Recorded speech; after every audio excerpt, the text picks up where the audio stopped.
Maithili express की शानदार प्रस्तुति।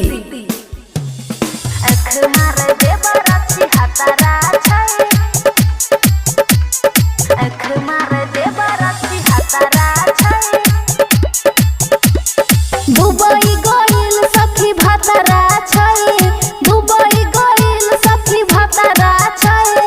आँख मार देबर अछि हतारा छै, आँख मार देबर अछि हतारा छै, जवनिया पे हमारा खतरा छै, जवनिया पे हमारा खतरा छै, आँख मार देबर अछि हतारा छै, आँख मार देबर अछि हतारा छै।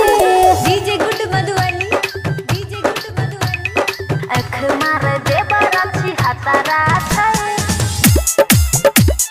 आँख मार देबर अछि हतारा छै, घुस जाइ छै घरवा में आधी रतिया में छुअल चाहे जवनवा गे,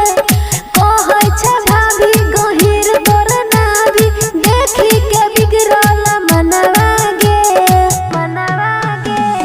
मारल चाहे माजा सखी गे सखी, हमर डमसन से रोज झकी गे झकी, खाना देवे जाई करे नखरा छै, खाना देवे जाई करे नखरा छै, आँख मार देबर अछि हतारा छै, आँख मार देबर अछि हतारा छै। DJ good Madhubani, DJ good Madhubani, आँख मार देबर अछि हतारा छै, आँख मार देबर अछि हतारा छै, लाज नहीं कही भीतर ये हम सही, जानी मुआ दीदी महदी गे, दीपाली शर्मा के माथा भइल गरमा, अमन करे दागी गे,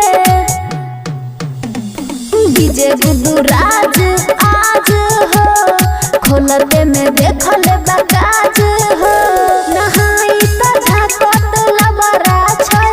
नहाई त झाकत लबरा छै, आँख मार देबर अछि हतारा छै, आँख मार देबर अछि हतारा छै। खुशी रिकॉर्डिंग स्टूडियो बलुआहा।